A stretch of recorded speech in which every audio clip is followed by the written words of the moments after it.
Welcome, everyone, to another episode of the Pearl and the Echo podcast. We're so excited to have you here. My name is Dori Sim, and I'm here with the amazing Jim Rajan as my co-host. As we always do, let's take our 3 deep breaths. We need them always, always, always. So in through the nose and out through the mouth, if you like. And you can close your eyes if it's safe to do so, in through the nose.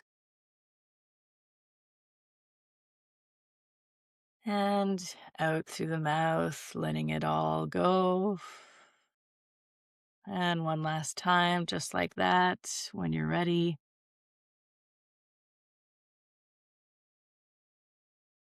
And let it all go. All right, I'm excited for this one, Jim. Tell the Okay, tell the tell the amazing audience what we're in for today. thank you. You're amazing as well. You said that I'm amazing. You're equally amazing. So, Thank when I was a kid, I always thought that her name was Amelia Earhart, and I was like, "Isn't that really a coincidence that she was this amazing aviation woman and her name was Earhart?" I mean, but it's not. It's Earhart. So Amelia Earhart, she said, "The most difficult thing is the decision to act. The rest is mere tenacity. The most difficult thing is the actual decision to take the action. The rest is you. mere tenacity." You know, tenacity is resoluteness, it's determination, it's single-mindedness, it's the doing. Yeah, and we can all do the doing, but we're all sitting there in the, "Oh, yeah, but I really want to do this," or "How do I do that?" You know, it's funny. I've noticed with this podcast with you, Dory, that I'm picking really quite kind of earthy, grounded quotes or sayings, and I think it's really important. I do love the spiritual, and you know me, I love a good kind of Buddha quote or something from the Upanishads or Bhagavad Gita or something like that. But when I came across this one, I was just like, yeah, if you think about it, Amelia Earhart, first woman to cross the Atlantic on her own in an airplane. And if I might be wrong with that, but I think I'm correct. In a time when women weren't supposed to even be flying planes, let alone voting or anything apart from kind Yeah. of being a housewife. And here comes this really powerful individual who's like, "I'm doing this. I don't care Hmm. what the norms are. I don't care how life is supposed to be. I don't care what you tell me what I should be doing. I want to do this thing." And obviously probably had the kind of background support in family or people around her that supported her in fulfilling her dreams. And that's a really important thing. Don't they say in psychology, the most important thing for a person who is able to kind of overcome adversity is to have an empathic witness. It's great when you've got a person who's like, "Yeah, you can do this. I'm there with you." Whether Yeah. it's a parent or a sibling or a friend or whatever. I wanted to just throw this one in the mix because it's that commitment to, no, I'm doing this thing, even though like the whole of humanity says no, women don't do that, or Mm. women can't do that, or a woman's place is blah blah blah. When I was a kid, my mum used to say, and she went against it, "Children are meant to be seen and not heard." That's how she I was hate brought. that one. Which is awful, you know. It's like, no, children are here to explode into the world and do like cool, imaginative things. Yeah. So yeah, I'm just going to throw this to you because there needs to be that internal power in each of us to say, no, I don't care what the norms are. I don't care what I'm Yeah. supposed to do or what you tell me that I'm supposed to do. I have the capacity as a human being to do great things. All human beings do, don't they? Yeah. Yes, and I love this quote. And your facts are right that she was the first female aviator to fly solo across the Atlantic. We're recording this in March, and so it's Women's History Month. You know, it was just International Women's Day, so it feels very on theme. For me, there's so many stories like this one of women. People like to say breaking the glass ceiling, but women just doing what calls to them, doing what in their soul they know, this is my purpose, I'm going to do it. I don't care what anyone says. I don't care what any man, woman otherwise says. And I have a whole book actually of stories like this, and I highly recommend it. It's called Let Me Be Frank, and it's about women who often dressed as men and did things that only men could do at the time. And some of the stories are pretty recent. Some of the stories are of Iranian women dressing up to go see soccer games, like something as simple as that, where women weren't allowed to see games. it's a really empowering quote for me. The tenacity is the part that I'm focusing on, because in a lot of ways for me right now, I've already made a bunch of choices. I've made the decision to act, and I need the tenacity now. Like, where, hook me up. Where can I get more tenacity? Because in my heart and in my mind, there's certain things that I know I absolutely have to do, and I'm not really afraid of doing them. I to be honest, I don't really know what I'm waiting for, except for infinite time and energy that it would take to do all of the things that I've decided I'm going to do with this one precious life that I have. To me, tenacity is kind of making sure that these things are non-negotiable. Okay, I'm going to be the type of person that makes art every day. Okay, it's non-negotiable. I'm going to spend at least 15 minutes, even if it's something small, even if it's just me getting out some kind of experience or feelings onto the page with colors. It doesn't have to be anything. No one has to see it. It just has to happen. It's I know we've talked a lot about procrastination on this podcast. Yeah. And I feel like there's an undertone here, right? Of, okay, what do you need to battle with that procrastination? It's tenacity. I think sometimes you say it's stick-to-itiveness, right? I think that's a Jimism. It's related to this quote actually that maybe we'll focus on in the future, and I don't know who the source is, but I have it somewhere in my space. Oh, it's in my brain. I don't even really need it in my space, but it's the never give up on something you can't go a day without thinking about. And I feel like Amelia Earhart was that kind of person. Like, she set all these flying records, and huge advocate for women's rights, obviously. And she just did it. To me, it seems like she was the kind of person that didn't really think twice about it. It was just in her, and there was no other way. She had to express it. She had to live this life that she lived. It's a really empowering quote. And to me, I guess the question is now, like, how do we cultivate that tenacity? And for some of us, how do we cultivate that courage to make the decision in the first place? Yeah, exactly. There is a big difference between this thing has to happen and this thing is happening. Because when this thing is happening, you're in it and you're in the motion, you're in the flow of it. And yeah, maybe you mess it up and get it wrong, but you're doing it. There's a massive difference between sitting there thinking about going to the gym and actually being there in the gym. When you're in the gym, you're in the gym, and maybe you're surrounded by all these people with beautiful muscles and amazing body, and you're like, whatever. Like me, when I go to the gym and I'm all kind of That's you and me, scrawny, Jen. That's you and me at the gym. We're like, but I'm there. I'm we're there. there. So it's like, right, well, get over yourself.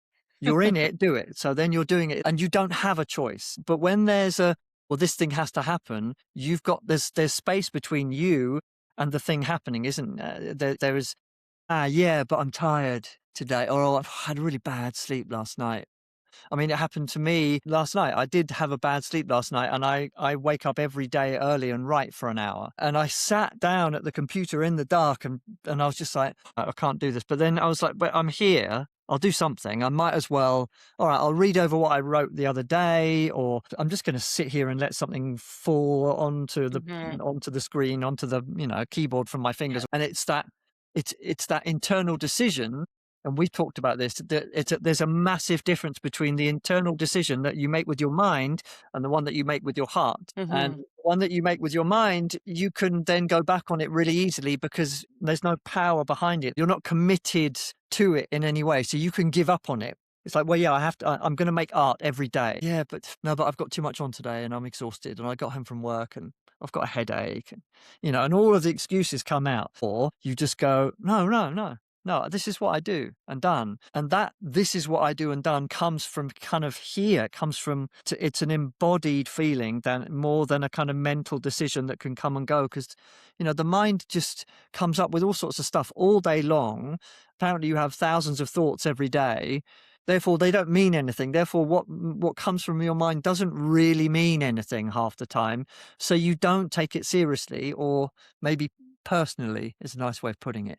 But when it comes from the heart and you've embodied it, and I'm an artist and I make art every day, I'm a writer, and every day I wake up early and I write, then you didn't give yourself a choice. There's no space Mhm. between you and the thing happening, is there? Yeah, it's that non-negotiable, and I would say it almost has to come from even lower, like, from your heart, but also from your gut. Yeah. Because to me, that gut feeling, that gut check that people talk about, like, I know that that's what I have to do in my gut, not just in my mind, and they've shown that there's cells similar to the brain, in your gut and in your heart. We hyperfixate on what's between our ears, but our Yeah. body and our systems are giving us all this other information that we often ignore. When we feel exhausted, and we've talked about this before here, it's easy to just veg out.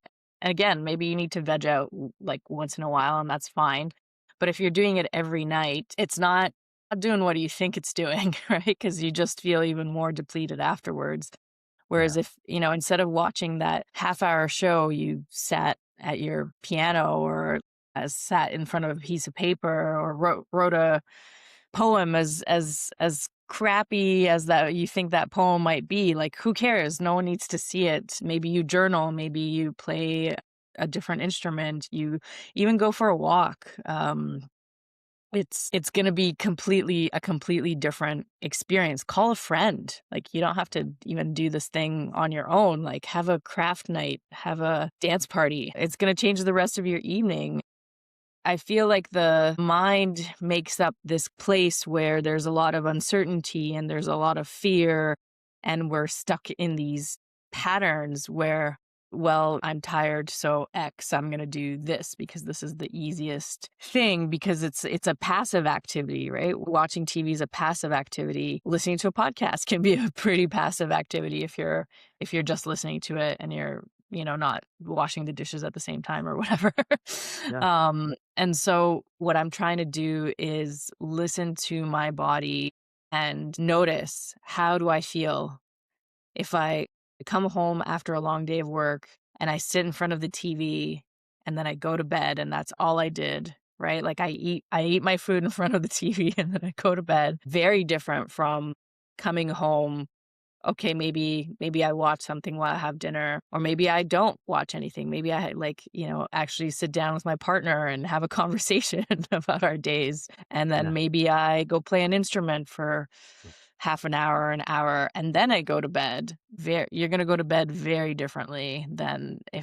if you do the first one. Yeah, it's so true. And it's like you said about that poem. So you sit and write a poem, or you sit and play a guitar for half an hour, and that actually gives you energy. There's this thing of stuff from the outside comes in and it kind of obliterates everything that's inside of you. So you watch TV or you're on social media or whatever the thing is. And because we're receiving, we kind of become numb and we become this receiver of stuff, of information, of content, of whatever. And that's really depleting and exhausting. But when you turn it around and what comes from the inside out, well, then you sit and write something, or you sit and write that poem, and maybe it's just an abomination of a poem. But that's all right. You're allowed to do that. But then in time, you write another one, then another one. Then all of a sudden, you have this idea of writing a short story or a play or whatever the thing is. And you create a whole life for yourself from just not giving yourself away. I really like Seth Godin. We've talked about Seth Godin. In his podcast, he's talked about how with social media, you are the product. Like, because you're watching these things and social media is putting an advert between each one or however it works, Yeah. your attention is kind of being sold. So therefore, Mhm. you are the product to the company that's selling the Yeah. advertising. I don't completely understand it, but let's say you're the product. That's a really disempowered place to be. Yeah.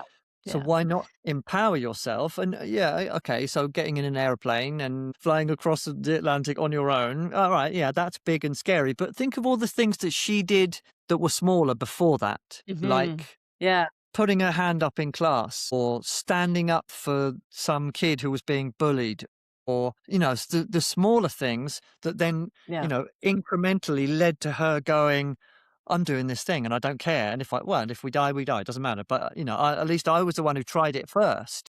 That let's see what happens mentality, instead of the no, I want the guarantee that this is going to go well before I do it. Yeah, it's tenacity and bravery. I mean, there's a few things about Amelia Earhart, like she did mysteriously disappear over the Pacific Ocean, right? She was trying to circumvent the globe.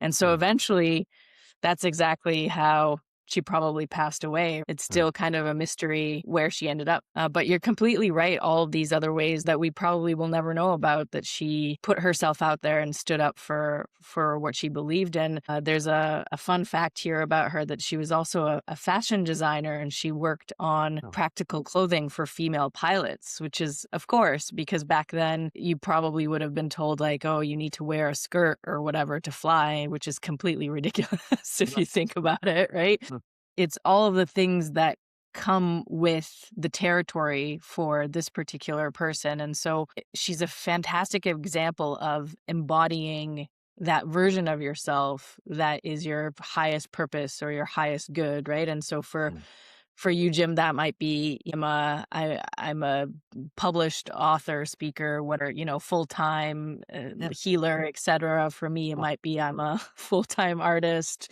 Reiki master, healer as well, entrepreneur, etc. It's making that decision, exactly as you said, making that decision so many times in every part of your day, to the point where it's not a decision anymore. It's just your life. It's just how you yeah, live your life, and it's non-negotiable, and it's yeah, just perfect. yeah. I met a kind of published, quite well known author the other day in a writing course, and just couldn't stop asking him all kinds of questions, and he didn't have the answer to many of my questions, apart from, well, I just kind of did it.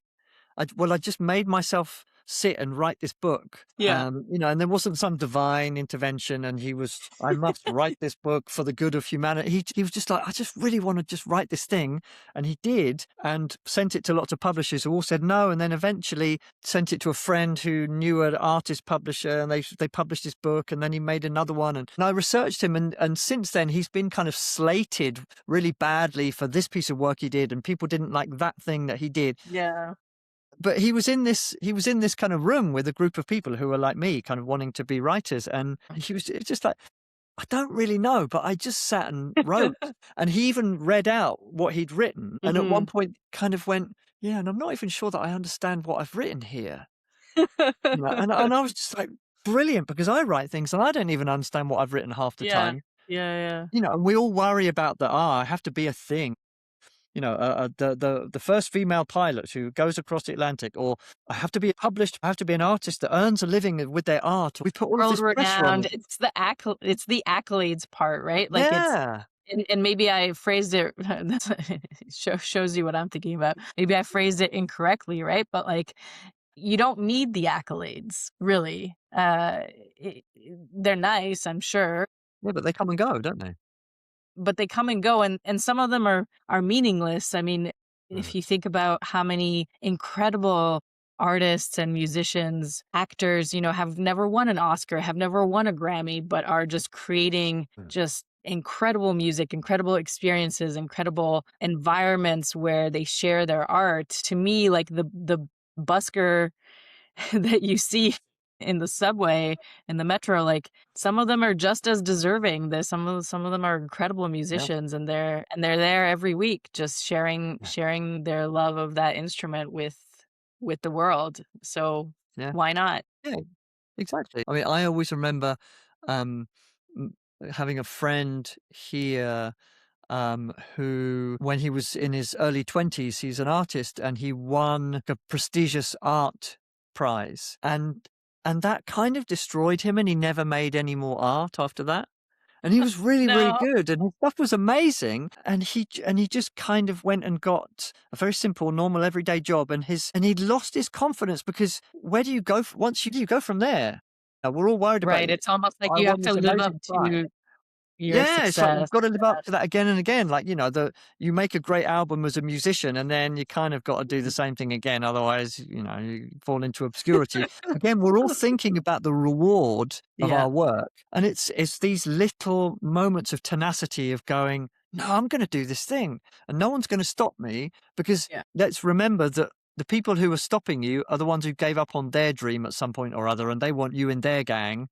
Yeah. because otherwise their gang is really small and it's just them Yeah. complaining about how terrible life is. Yeah. And I think it's the people who say, I don't care about all of that and do what their heart and their gut is telling them to do. Those are the ones that succeed without question anyways. Can you read that one for us again, Jim? Let me read it again. So, Amelia Earhart. The most difficult thing is the decision to act. The rest is mere tenacity. Thank you so much. And of course, if you liked this, please share it with one person you think it will resonate with. Come subscribe and follow us or wherever you're watching, listening to this. We'd really, really appreciate it. And that will help us to grow. Amazing. Thanks, everyone. Thank you for listening to the Pearl and the Echo podcast with me, Dori Sim, and my co-host, Jim Rajan. Thank you to Rebel Mixtape Productions for editing this episode. If you like what you heard, like, subscribe, and share with those in your life that matter most.